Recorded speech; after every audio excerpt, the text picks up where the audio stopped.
దర్శన్ ఇంటికి రాగానే ఆనంద దర్శన్కి స్వీట్ తినిపిస్తూ ఉంటుంది.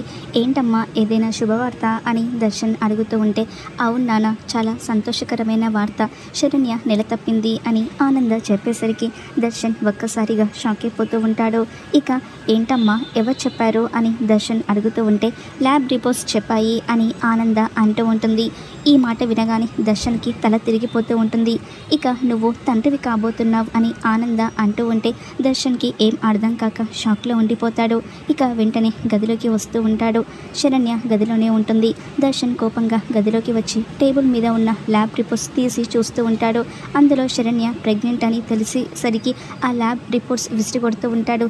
ఏంటిది, నువ్వు ప్రెగ్నెంట్ అవ్వడం ఏంటి అని దర్శన్ అంటూ ఉంటే శరణ్య ఏం మాట్లాడకుండా ఇక అక్క గురించి నేను మీకు చెప్పలేను అని మనసులో అనుకుంటూ ఉంటుంది.